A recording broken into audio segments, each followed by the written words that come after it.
Well, I guess we'll start today off kind of by little brief introductions and then maybe just a quick wrap up of what we're hoping to kind of get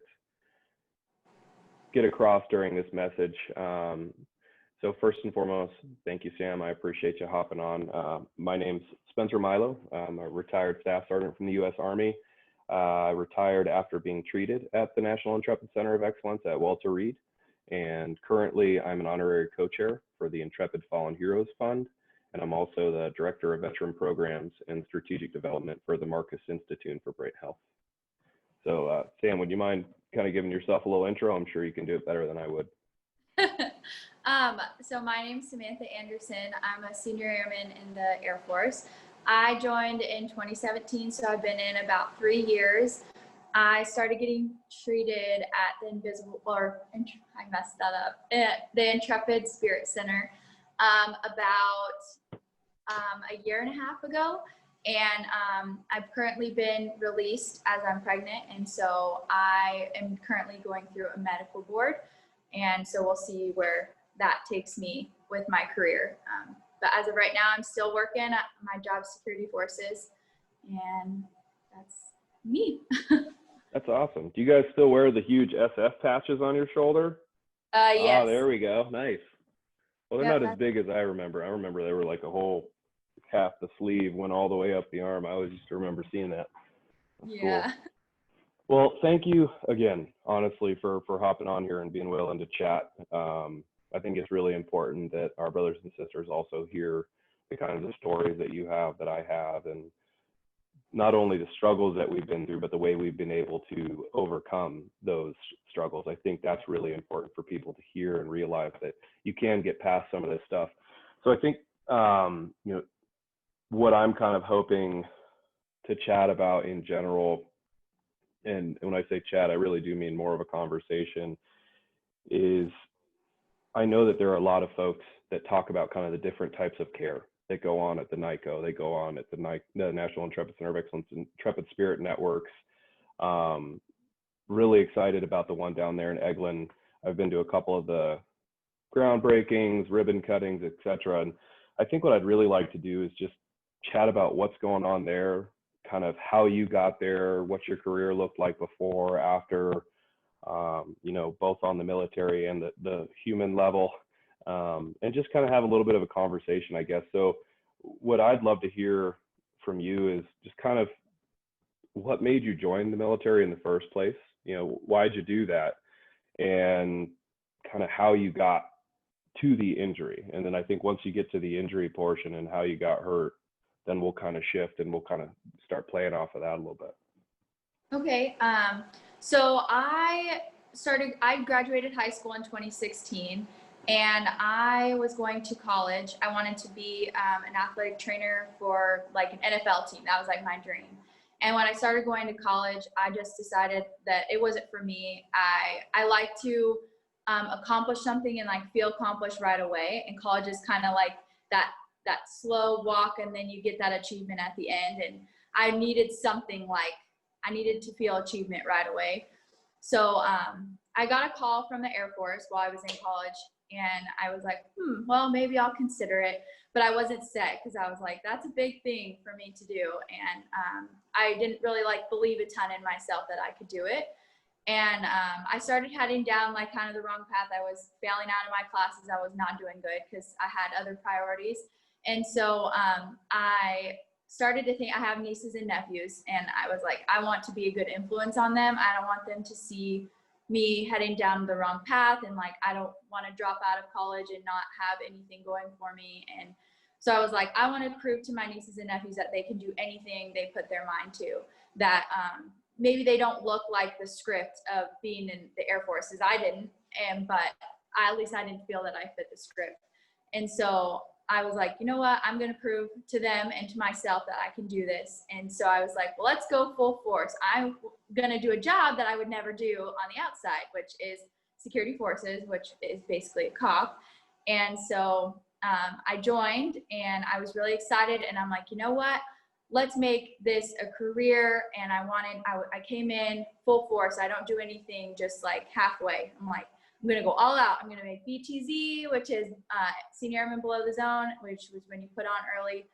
So I first got stationed at Malmstrom Air Force Base in Montana, and it's a nuclear base. And I really loved the mission up there. You go out into the field for like 6 days, and then you come home for 4, or opposite. It depends. But anyways, so I really loved the mission out there, and I was like, you know what, I'm going to get my degree by the end of my 6-year contract, and then I'm going to commission, and I'm going to just, make this a full-on career. Well, then me and my husband, we had met back at home. We're both from Boise, Idaho, and he's a F-16 crew chief in the Air Force as well.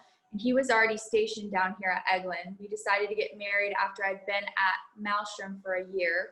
And so I got transferred from Malmstrom to Eglin. And so once I got here, I had been here for about a month.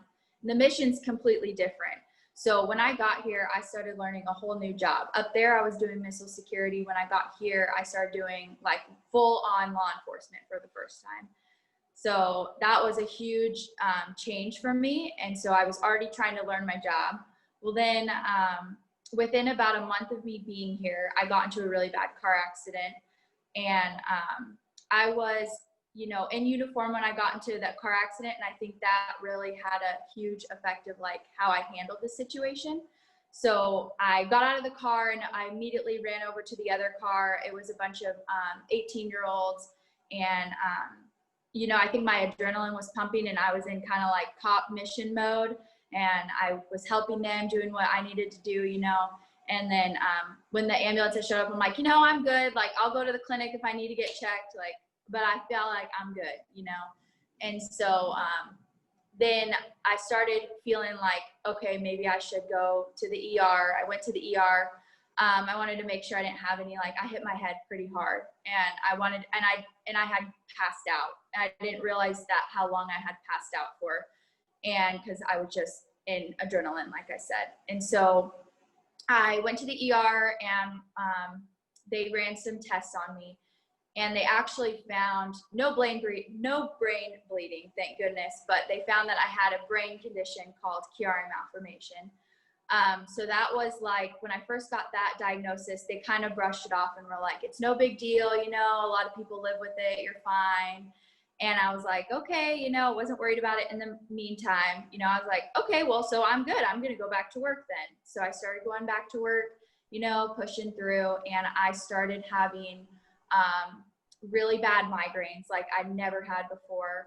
I couldn't keep my balance. I was forgetting things so much. Like, I couldn't keep my thoughts together. I'd be on post and I wouldn't remember like the little things, I'd be like checking IDs, because that's where you start, out of the gate. And I would be checking IDs and I'd forget what I needed to say to people. And that was like, what? I've always been good at talking to people.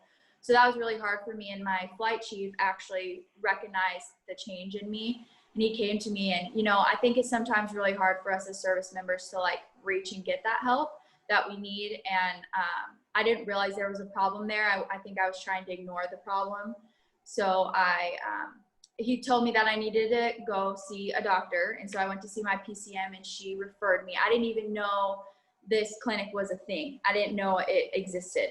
And she had told me, hey, I need you to go get seen by this clinic, and you're going to get checked out. And if they clear you, you're good. And if not, then you'll have to get treated there. And I was like, well, I'm going to get cleared. I'm fine. I don't have all these crazy issues. I didn't get into any deployment accidents. Like, I'd be good. A lot of people that get treated here at Eglin, you just think, oh, they're the special forces guys. I didn't just come back from a deployment. I've never deployed.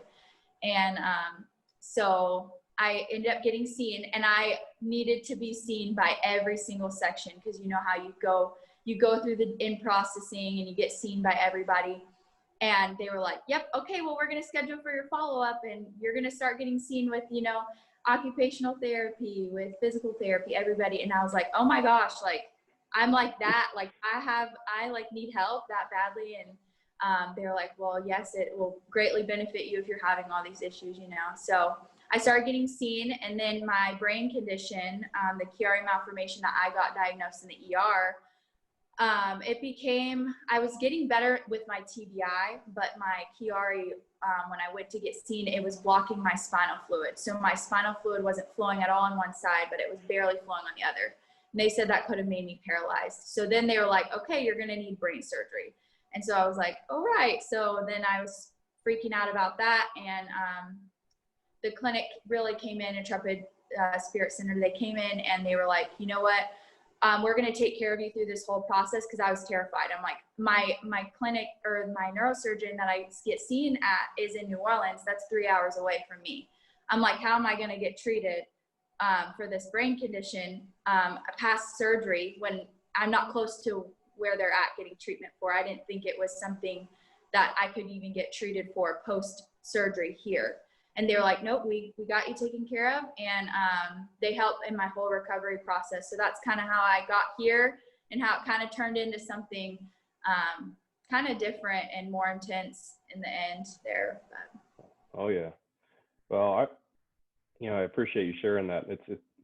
I was smirking and smiling a little bit throughout it, just because there's some similarities there, from my experiences, and like the way you were kind of saying, getting into the military, what happened in the military, and really what started to resonate, or a couple things for me, is you definitely have that servant soul.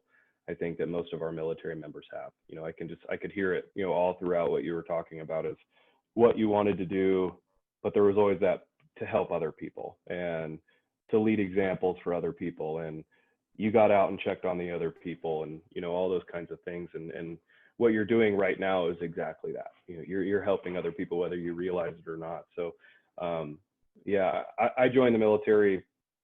Both my grandparents served in WW2, and kind of always wanted to, always had a good reason. 9/11 happened while I was in high school, even gave me that extra motivation. But I guess I wanted to try my luck at college. Yeah, like you said, I had other priorities.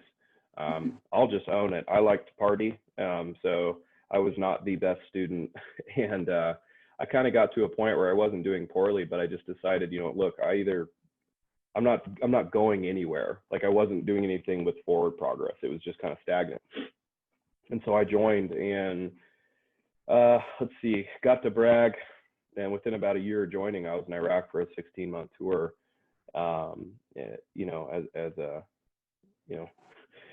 Bottom line is I got hurt, a few months into the tour, got rattled around up in the turret, hit my head on pretty much everything I possibly could. And for some reason, I felt like that was a good idea. And next day, after going to the med shed, got cleared, said, hey, yeah, you're going to have some bumps and bruises. You'll be okay. And then the rest of the 16 months, everything that went on from there, I just kind of assumed was normal, right? I wasn't sleeping. Well, you're getting shot at. I was cranky. Well, again, you get shot at, you're away from your family, all that kind of stuff. And when I came back, filled out, the typical post-deployment forms, and found out that, first off, if you're honest with those, they're really going to take what you say seriously and take care of you. And come to find out, spent the next year with a bogus terminal diagnosis that I wasn't going to make it through because of the injuries to my head, seizures, bedridden, depression, everything that kind of comes along with the TBI that a lot of folks don't realize, all that comorbidity. And like you said, I just wanted to get back in it. I just want to be with my team. I want to be back there, and eventually got cleared, deployed to Afghanistan, child suicide bomber, had something else to say about that, got hurt again. And when I came back to the States, the exact same TBI clinic that I had worked with before at Fort Bragg was, like, look, we're not sure what to do at this point. And then that's when they told me about the NICoE at Walter Reed. And they said, there's this 4-week program. It's an interdisciplinary model where, like you said, Sam, you're going to be seeing everyone all at once. PT, OT, behavioral health, neurology, speech pathology, all these things. And to me, it was like, well, what does physical therapy have to do with the brain injury, right? What does speech therapy have to do with that? And I was kind of that anti-crunch type, staff sergeant, where I was like, yeah, nah, yoga, I'm not going to do yoga. That's not going to help me. But ultimately, everything combined and the general care of the team, like you were saying. They brought you into the fold, right? They brought you into that family. Honestly, I credit that with kind of saving my life. And you know what I'll say is the fact that both of our injuries are very different in the way they happened. The symptoms, I guarantee you, are almost identical. You know, you were talking about migraines, and I remember I used to have debilitating migraines, or, you know, fetal position in the cold, cold, dark room, trying to be able to function. And, you know, that's the same kind of stuff you had. And just because the injuries are different doesn't mean anything about the actual injury themselves. And there's actually I'm not going to quote the statistic because it's not popping into the top of my head, but there is a large percentage of traumatic brain injuries in the military, and most of them are not combat related. And that's one of those things that's really important for folks to realize, that just because it didn't happen in combat doesn't mean you shouldn't get the care you deserve, and it doesn't mean that the issues are any less real than they are for anybody else. So I think, you know, one of the things I'd really like to hear in general is, what was the big moment when you realized there was something different? Now, I know you were saying your crew chief kind of was the one that said, hey, look, you know, let's go take a look and see if you can get some help. But if you're anything like me, you probably saw some differences, but maybe just didn't want to accept that that was what was going on, or that was that case. Was there any like big aha moment where you're like, okay, something's up? I would just say in general, before he had even came to check on me or to, you know, let me know that he saw a difference, I think what was hard for me is I couldn't gather my thoughts. I couldn't remember easy things about my job, things that like, it just naturally comes to you. Like, for instance, when you go to a clearing barrel and you clear out your weapon, when you arm up for the day, or, you know, and you go to load it up, it's like I couldn't remember the easiest process that I've done every day of my career since I joined. And I was like, what is going on, you know? And I was also having really, really bad nightmares, and it would keep me up. And I was like, I don't think these are normal, you know? I don't think I should be struggling with this as much. And I thought I was just, you know, having a little bit of like anxiety, you know, and I was like, this is just normal. I got into a car accident. I'm being, you know, extra about it, you know. But I was like, between not sleeping, not being myself, I was mean. And I'm not a mean person. I was just mean and grumpy. Like you were kind of saying, like, it's just like, you're not yourself. So I think like the big moment was like arming up for my job and being like, okay, like, how am I going to use this weapon on post if I don't even remember how to like clear it out right, or, you know, arm up right. And so I think that was like the big moment. And when he kind of pulled me aside, I kind of broke down and I was like, yeah, you're right. Yeah, I do need to go get some help and take that knee for the team, because how am I going to help my team if I'm not, you know, fit to fight, you know, use my weapon if I needed to. So it's kind of the moment.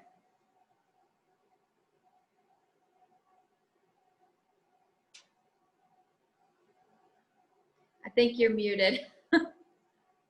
Of course I'm muted. That's my glitch for the day. See, you thought you were going to be the first one.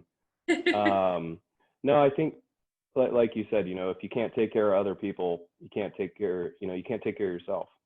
If you can't take care of other people. And I think in order to do your job right, you have to be on the best of your abilities. You have to be sharp. And I think a lot of those cognitive issues that come with TBI and the invisible wounds are things that sometimes people overlook.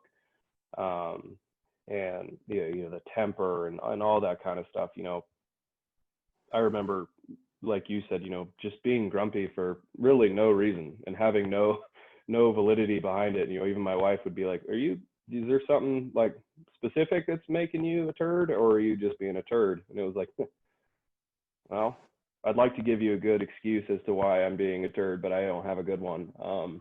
And so I appreciate that. And, you know, the aha moments of realizing maybe there's some stuff I think most of mine probably after or during my time at the NICoE, you know, when the providers would explain something to me along the lines of like, well, you know, this is what's going on in your brain and this is why you were doing that, or this is why you would do something like this. And then it was like, oh, I was doing that, or, oh yeah, now that makes a lot more sense as to maybe what, you know, was going on in the first place. And so I'm grateful that you had the opportunity to get to the center that you're at. I think, you know, it's just, they're really important.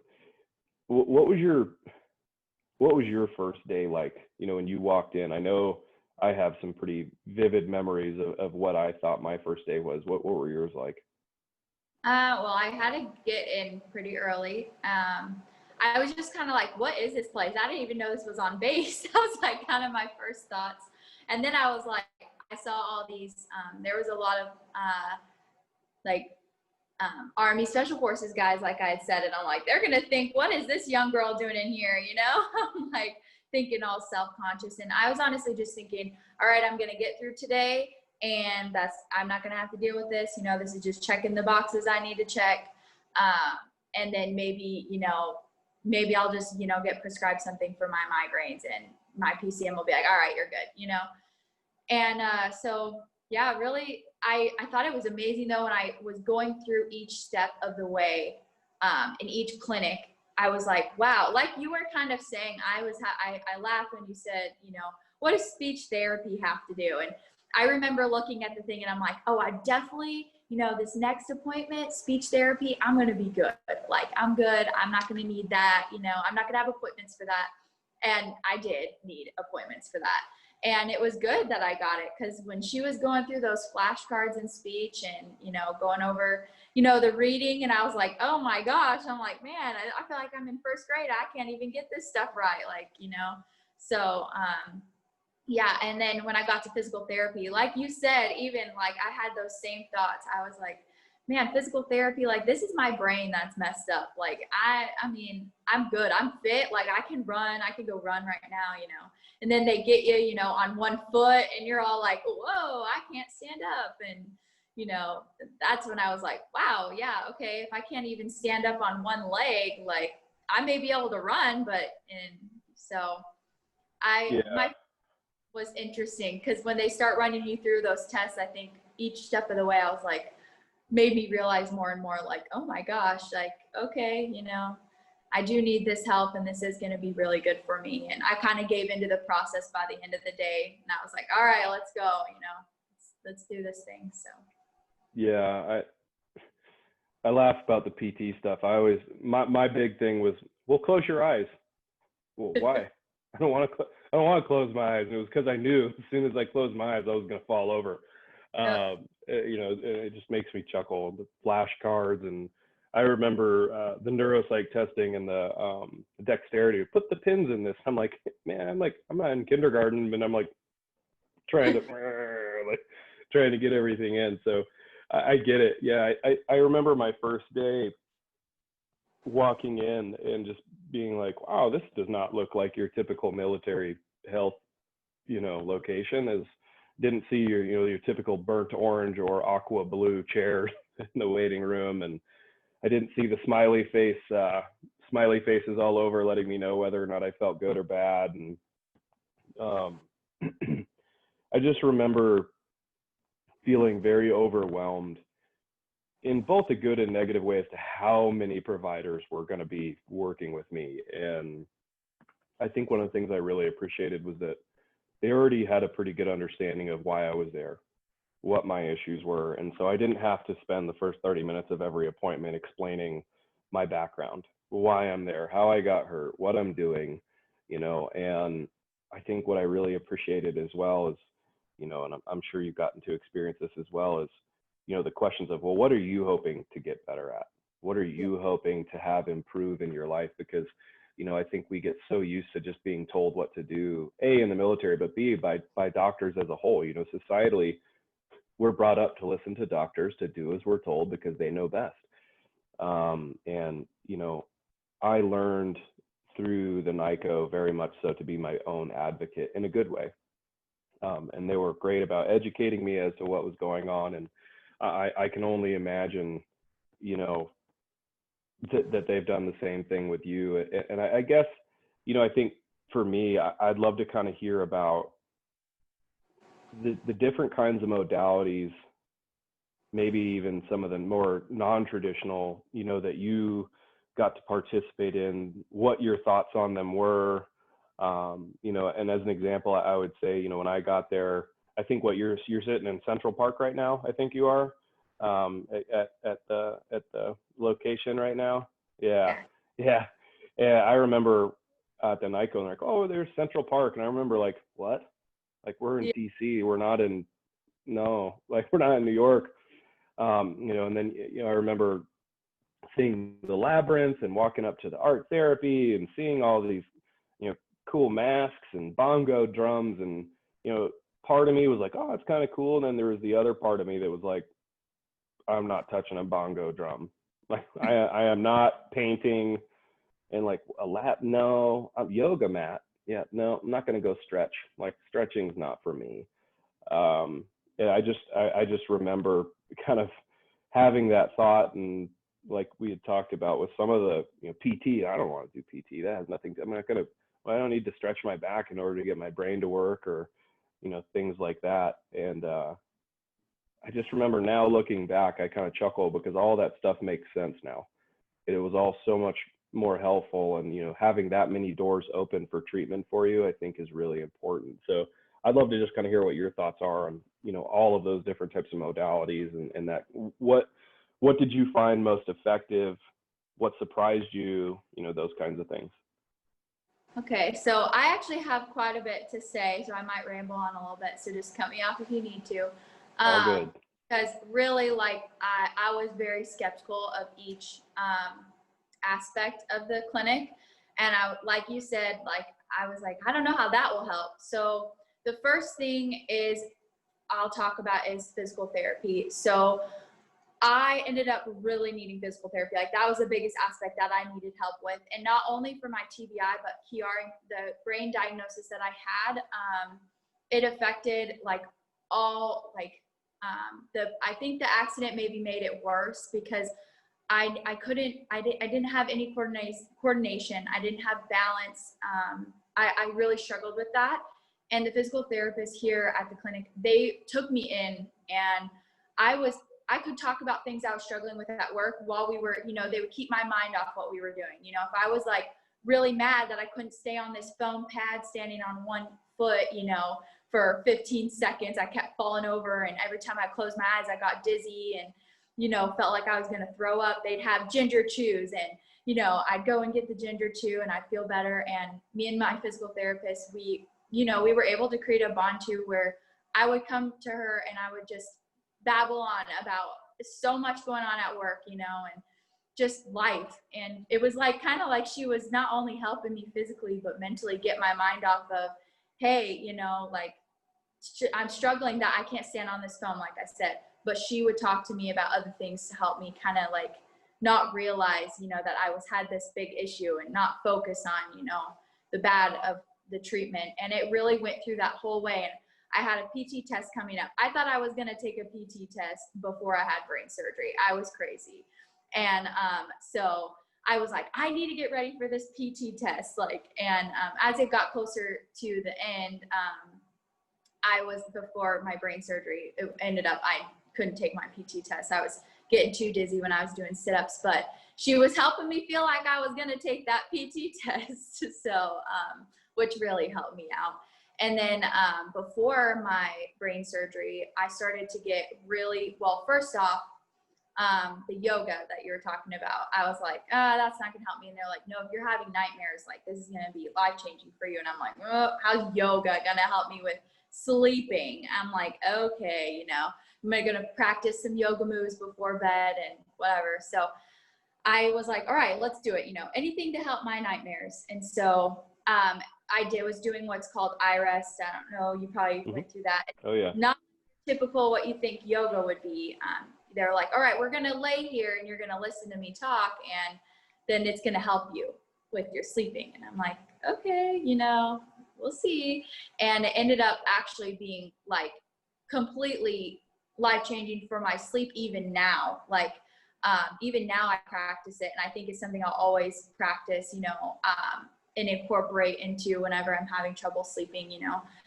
There was different techniques with the yoga iRest that my therapist taught me that I was really, really, anxious about going into the operating room for my brain surgery. And I was like having extreme anxiety about it. And she was teaching me techniques of how to basically put my mind elsewhere. Like the yoga iris that she was doing is kind of like a meditation. So I would put my mind somewhere else. And when I was going into the operating room, I was, doing that, getting into my happy place, and that really helped. And we would do art therapy, and I was like, how's drawing gonna, help me? And there's a technique called Zentangle, and I would do that, at night when I'd start getting really anxious or overthinking, or I couldn't like get my mind to stop racing or anything like that. I would just start doing the Zentangle, and I can't draw at all, but I could do this, and it kept my mind off of it.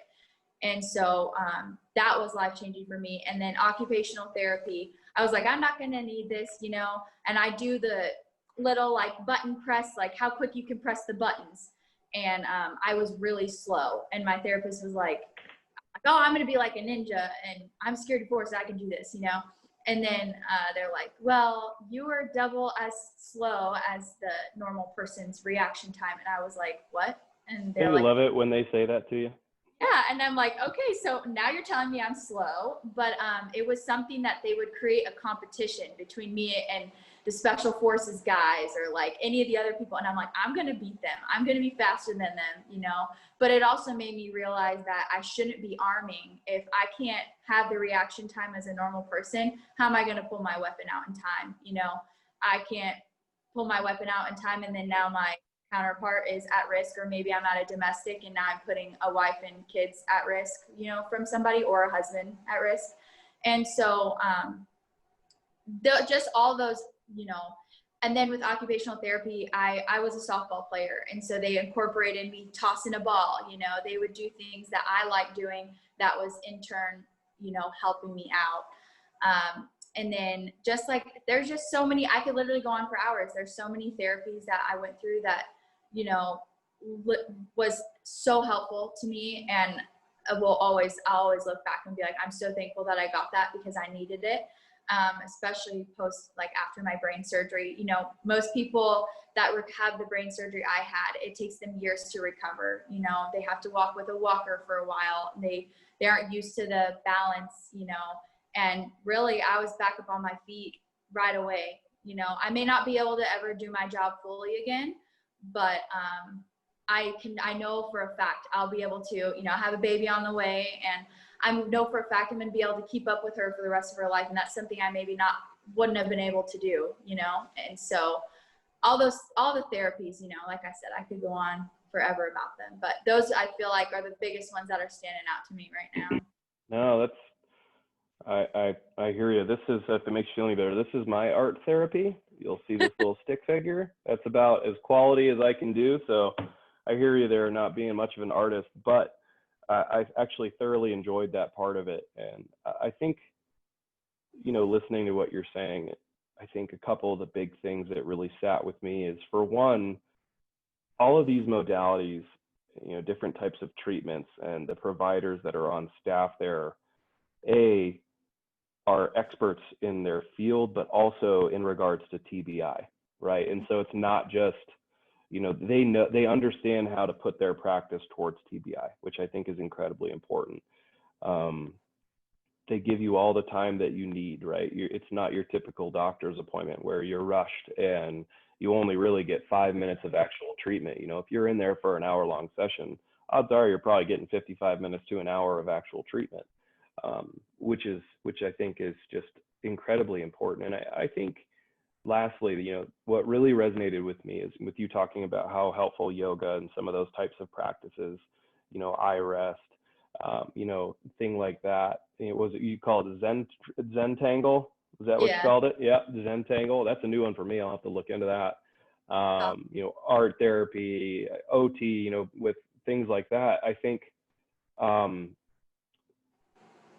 the typical service member, and probably the typical, non-veteran as well, probably don't realize how many other types of treatment modalities there are out there outside of just the traditional ones that we think of.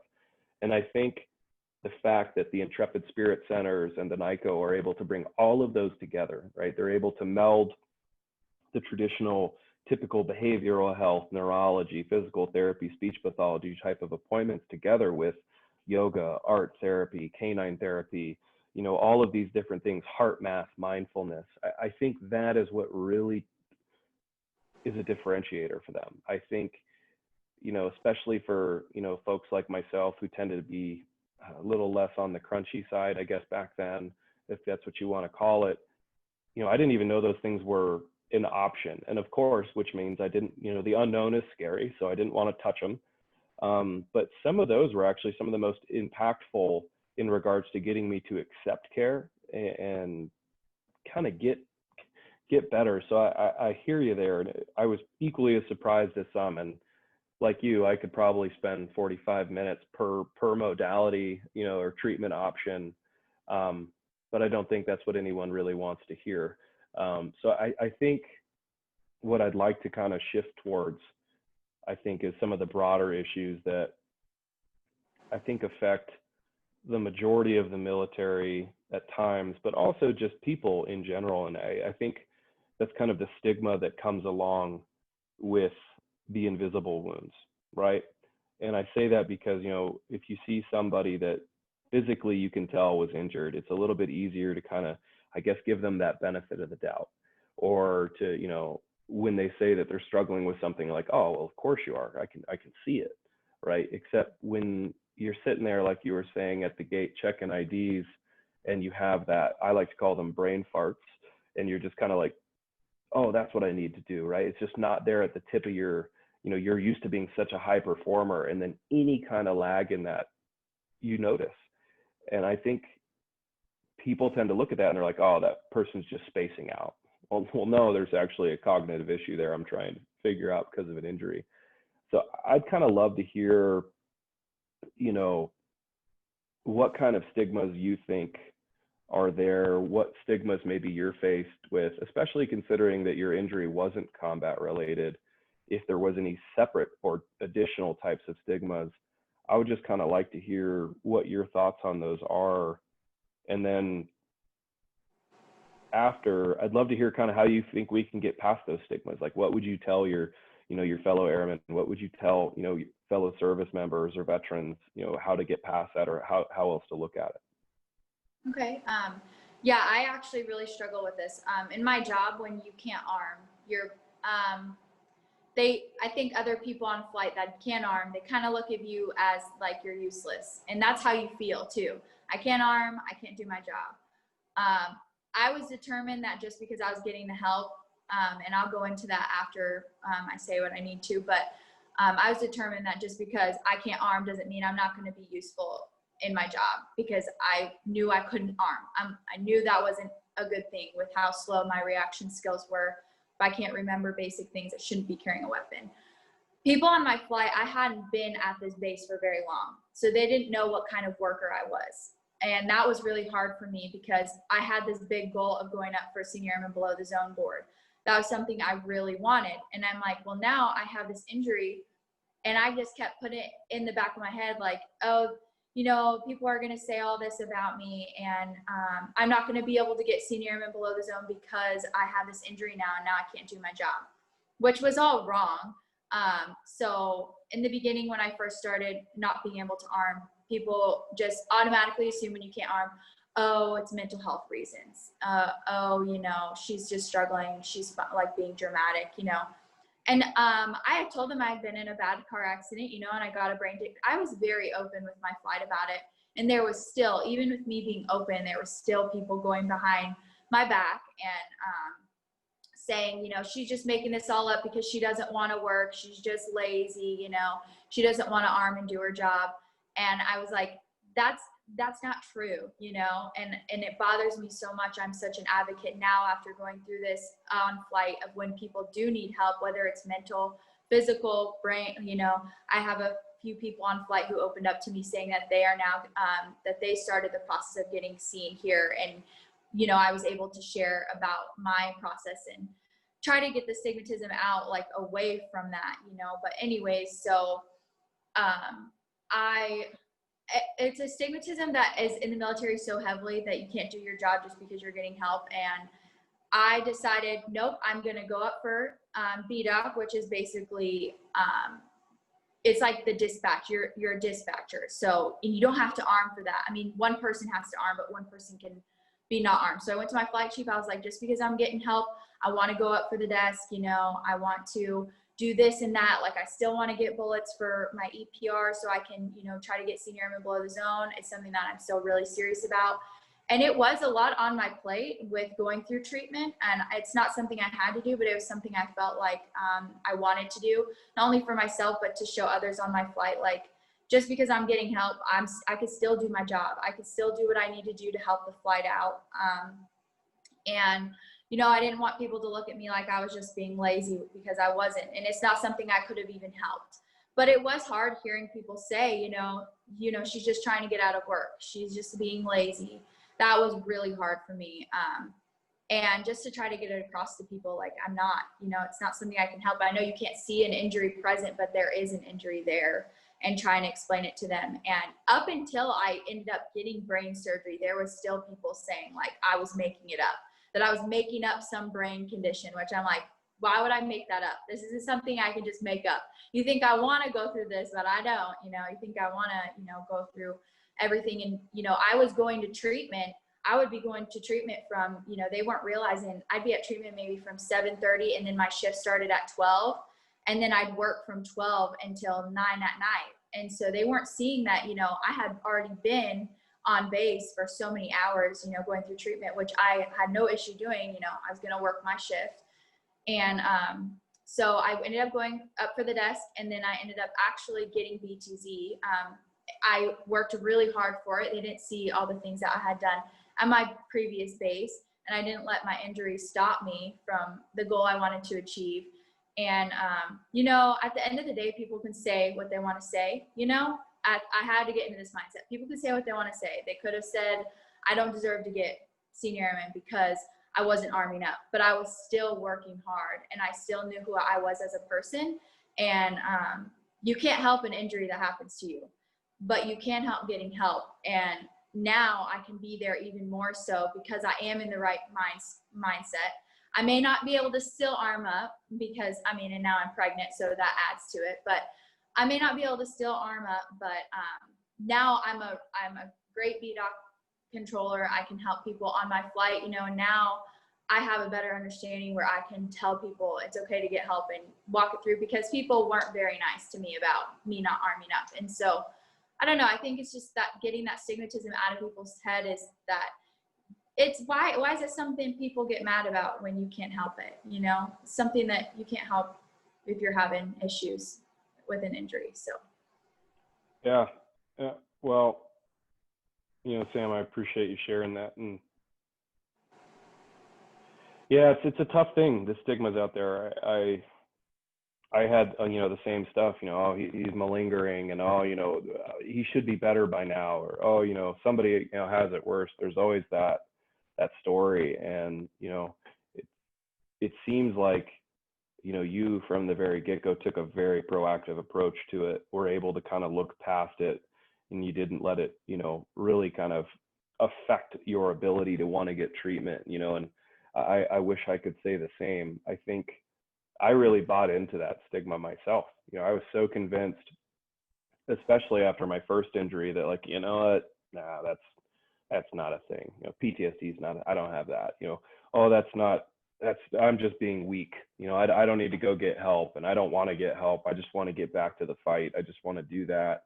You know, you'd hear people, you know, say one thing or the other, and that really affected me. You know, that I think early on had a lot of effect on some of the depression that I was dealing with, is because I started to feel the way that I was, you know, some other people thought, you know. And especially being in the combat world, you know, for me, it was like, you don't ask for help. You drink water, you take Motrin, you face out, you know, you keep moving forward. And so, like you, though, finally I've realized that that's not the case, you know. And like you said as well, you're in a great position to advocate, which is what I really focus on these days, is educating folks. Is, you know, we're taught in the military from day one that if you don't know something, you ask somebody that knows how to do it. You'll get taught, right? If you need help, ask for it, because we're stronger together as a team. Yet for some reason, when it comes to mental health, when it comes to the invisible wounds, or really just medical care in general, for some reason we throw that all out the window. Well, no, I'll do it myself. That's okay. And so I think that, like you said, I think it's really important for people to realize that the stigma doesn't need to end you. It doesn't need to prevent you from getting care. And in reality, the quicker you accept that there's something going on and you get the help, most likely, the more quickly you're going to be able to get back to doing what you want to do, to helping other people, you know. And I think it's really important, like you were saying, is to educate other people that you can get past these types of things. You know, and as you said, there's always going to be, you know, I think the younger kids are calling them haters these days. There's always going to be, you know, that kind of thing, you know, where people are, no matter what you do, no matter how much validation there is, no matter how much care you get, no matter how much, you know, you act, there's always going to be people out there. But, you know, I think what I've learned with a lot of those folks, rather than being annoyed with them, you know, my thing is like, well, is there something that you're just not wanting to address maybe? You know, is there something I could do to help you out? You know, and kind of try and turn it away there. So I really appreciate that. I think that's important to do. And I hope, you know, moving forward in your life, that you're able to continue that advocating and you continue to help people with that. And so, you know, bottom line, thank you for that. What I think, to kind of wrap things back around, and again, like I'd said, I think it's really important for people to hear about the injuries, the struggles that come with it, the treatment, the stigmas, etc. But I think it's also really important for people to realize how you can be successful afterwards. So I'd love to hear a little bit about kind of how you're doing now. You know, what your outlook is. You know, you were saying you're pregnant, which congratulations. I think I heard you say it's going to be a girl. Yeah. I have an 8-year-old daughter. Brace yourself. It's going to be tons of fun. They're just balls of joy, balls of stress, but balls of joy. And so, but yeah, I'd love to just kind of hear a little bit about, you know, what's going on now, how you feel, how do other people kind of see, other people see your transition, you know, kind of things like that. So I had brain surgery in November. So I transitioned back into work in January, and I had my med board, my medical board for the military. It started in January. So I kind of knew, you know, once I got, you know, that I was going to have brain surgery, I kind of was like, okay, that's going to be a great possibility. So there's a slim chance they'll retrain me, because I can't arm up anymore, all those kind of things that come with it. So basically, when I got pregnant in March, and so in March they were like, well, because of COVID, your med board's going to take a little bit longer. So I was like, okay, well, I'm pregnant. Does that have anything to do with, like, does that affect it at all? And they were like, oh yeah, well, your med board's going to be on pause until after you have the baby. So back in January, I was actually wrapping up my treatment here, January, February, March kind of time frame. Well, I wasn't wrapping up, but I was, you know, finishing my post-op care and all of that. And I wanted to lose my weight that I had gained a little bit of weight between my TBI, and I wasn't working out as hard because I was getting treatment. It's kind of like a, you know, walk, jog, run. And so I was like trying to get that weight off in January is when I was like really serious. I'm like, I'm going to start eating healthy. I'm going to get working out. I'm going to lose this weight. And I was doing really good with that. And the only thing I was having issues with, and it was, you know, brain related, I was just having issues with lifting. And so really, like, I made a really good recovery so far after, and it's hard to tell because I haven't been able to do a lot now that I'm pregnant. So it's hard to give like a definite answer, but before I got pregnant, I was doing really good. I was still getting headaches here and there, but that's just, you know, post brain surgery. It's not a really, you know, a lot they can do about that. But so anyways, I'm doing great. You know, I'm now just waiting to have this baby and wait to see what kind of happens with my career.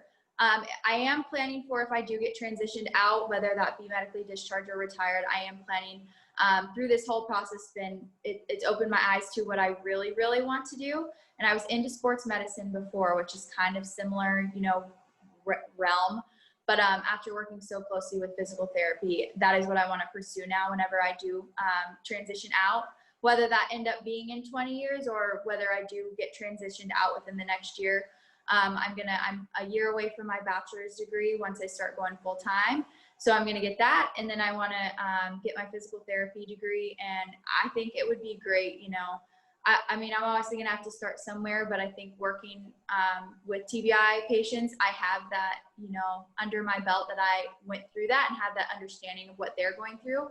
So I think it would be really cool to work with people who have TBIs. It's something now that I am passionate about. So that's kind of where I'm at right now. I'm just kind of waiting, finished doing a little bit of school. I'm working still. I'm working BDoc still at the desk. So that's where I'm at right now. I'm doing good. That's awesome to hear. Yeah, and I'm so glad to hear you're going to school and you're kind of looking at all that. I think that's, you know, I'm actually in school for my executive MBA right now too. So I can understand the time that it takes to do that. I really appreciate what you're saying. And again, even in the very beginning of this conversation, you could kind of hear that servant soul in you and, you know, wanting to help other people. And I mean, look at you now, you're trying to talk about getting back involved in the TBI care in some way, shape, or form. And, you know, I appreciate that. I mean, like I said, I'm a director at a brain injury institute for veterans out here in Colorado. So I have also taken that route of how can I help folks that have gone, you know, going through what I have to try to make that transition a little bit easier. And I'm also really glad to hear that you're already planning your transition, whether it is needed or not yet. I think that's another thing that our brothers and sisters really need to realize, that, you know, at some point, whether it's by choice or not, the military will end for them. And so there has to be a plan of exit. And so I'm really happy to hear that. I think I'd love to kind of hear what you would tell other folks, your brothers and sisters, or just anybody really for that matter, that's going through what you have and maybe has not asked for help yet, or is in the middle of going through this program, or anything along, like, what kind of advice would you give in general? And then after that, I've just got one last question, and I promise I'll let you go. Okay. So I think I would say, like, for people who maybe need the care and they aren't getting the help they need, whatever wall is holding you back, we all have our different obstacles that hold us back from needing to get the help that, you know, or wanting to get the help that we need. And I would just say, do it. Like, stop being stubborn. Like, if I could go back and tell myself, like, stop being stubborn. Don't care what other people say. It's your career, not theirs. Bottom line, if that's what you're worried about is your career, and you're still in control of your career. I mean, I don't know, just get the help, because you'll be thankful you did, because you have to think about when you do, like you said, there is going to be a time where you do have to transition out, whether that be you stay in for 20 years and you retire out, or you do get medically or discharged or medically retired out. You are going to have to transition. Military isn't forever, like, it isn't forever. You're not going to do it until if you want to have a family, or if you want to do something outside of the military, you're not going to be able to do that unless you get the help that you need. And it's getting the help is going to allow you to do the things that you want to do outside of the military. And we all have hobbies outside of our jobs, you know, and I can't imagine, you know, not getting help and not being able to do the things that I need to do and living in the state I was living in before I got help. And so I would say that. And I say to the people who are going through it, I know that it's, you know, time consuming sometimes.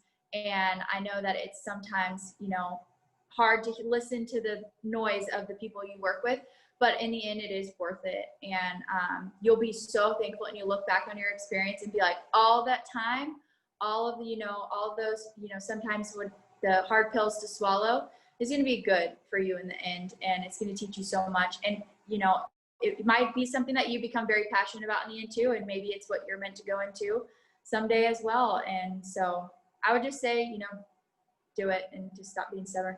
That's my best advice. I appreciate that. Yeah, I agree. And I think everything you said makes a lot of sense. And no, you're spot on there. You know, don't be stubborn, you know, swallow your pride a little bit, accept the help. And, you know, I can only speak for myself, but I know that the 4 weeks at NICoE gave me the rest of my life back for sure. So it's a very small price to pay time-wise and in the grand scheme of things. You know, and I think lastly, to wrap it up, one of the things that was incredibly important for me at the NICoE was having my wife involved, was having her kind of hear from the horse's mouth what's really going on with me, how she could help. You know, because my idea of when she would say, how can I help, was like, just give me space, or just leave me alone, or I have no idea how you can help me. So my last question to you would be, what advice would you give to a spouse, a significant other, a child, a colleague, somebody who is dealing with somebody who has the injuries, the invisible injuries of war, the invisible wounds? What kind of advice would you give them to try and help? And also how to, you know, what kind of advice would you give them as to try to, you know, kind of help give the nudge to get some care? I would say my husband, I think it was different for us just because I'm a girl and men are usually more stubborn. I am pretty stubborn, but my husband was very supportive, and knowing that he was supportive of me, and he has that same mindset, like go getter, you know, don't let anything stop you. The fact that he was so supportive and saying, you need to get this help too, and having him and me look up to him and his position and how highly, you know, I look at him, and for him to say, you need to get help, and, you know, it's okay for you to be getting this help, that was huge to me. So I would say, like, as a spouse, like telling your partner that it's okay and not making them feel like, you know, don't make them feel that the way their colleagues make them feel, you know, don't make them feel that they're lazy because they're getting help. Or, you know, my husband would sit there and listen to me talk about IRIS. That's the last thing I'm sure he wanted to hear about, you know, and I would just go on and talk about how crazy it is. And my provider actually gave me like a little clip, because I was like, I need to get him to see like how cool this is. And he lay down and listened to it with me. So it's like being in the fight with them, you know, as a spouse. At least it's listening. When they want to ramble on about their treatment, let them ramble, you know, or if they don't want to talk about it, if they've had a long mentally exhausting day, you know, say, hey, it's okay for you to go and rest. You know, sometimes it's hard for us. I just feel like it's a stigmatism in the military. It's hard for us to rest. Sometimes the treatment, you know, you need to rest. You need to give yourself some time to rest. I would say as a kid, I mean, it's probably hard for them to understand why their, you know, parent is probably grumpy, and why they, you know, don't always have the energy to spend time with them, or, you know, and that's probably really hard for a kid to go through. So I would say to like the kids that have parents going through this, you know, your parents are getting the help they need, and it'll help them be a better parent in return, because now that I've gone through this, you know I can be a better parent to my future child. And so I would say stick it out, you know, give your parents some extra, you know, hugs and kisses, because they're going to need it. And I would say as a friend, my friends a lot of them aren't military, so they don't really understand our lifestyle. But when I would tell them about the treatment I was getting, just listening, I think that's huge. Like the biggest thing is listening. If they want to talk about it and explain it, let them, you know, tell them all the cool things about it. And if they are just kind of closed off about it, I mean, just be there to support them, because it's not always easy having, you know, something that an injury people can't see. So I think that would be like my best advice to give to the family members and friends. Yeah, I think that's great. I think the only things I would add, and just from my experiences with the kids, you know, my daughter's 8, so she's a little bit older now where she can kind of understand it. And one of the things I've learned is, I want to lead by example for her, right? I want to lead by the front. So I want her to know that if she ever comes into any kind of issues like this, whether it's, you know, depression or, you know, God forbid, a brain injury or anything along those lines, that it's okay to get help. It's okay to ask for help. And so whenever I talk to her about it, I'm very upfront as to what, you know, injuries I've dealt with. And, you know, yeah, you know, daddy rocked his head. And because of that, you know, it's made me a little grumpy, or it's made things a little bit harder for me to remember, or it's given me a stutter from time to time and things along those lines. And it's okay though. I'm working on it to get better. And, you know, I always try to get them engaged. You know, I need your help. I need you to be proud of me for doing this. And, you know, and from a friend level, a colleague level, a leader level, I think it's really important to be willing to speak up, right? You have to lead from the front. And so if that means that you have to suggest to one of your service member, your subordinates, your friend, a colleague, whatever it may be, you have to suggest, hey, I'm noticing some change. Not trying to get in your business, but it may be worth getting checked out. I think that's really important, showing that you're okay with it. I think that will help defeat that stigma as a whole. And I think that's one of those too, like you said, give the opportunity to listen. Sometimes it's okay to just sit there and listen. And even if you can't empathize or sympathize with it, it's okay to just say, what, I don't know what that's like, but I appreciate you sharing, and proud of you for getting the help. So all in all, Sam, thank you so much for your time. I appreciate your willingness to share your story, to kind of share what you've gone through, how you're moving forward. I'll give you my contact info offline here, and if there's ever anything that I can do, feel free to shoot me a note. But I think it's really important that you keep advocating for others. I think you've got a knack for it, and just let me know whatever I can do. But really proud of the work you've put in so far, and I'm sure you're going to continue to work through it. So looking forward to seeing that baby at some point. Thank you. I appreciate it. I appreciate all that you do too. I think getting this message out is huge and really, really important. So we appreciate you as well for taking your time to do this. And yeah, and thank you. Absolutely. No problem.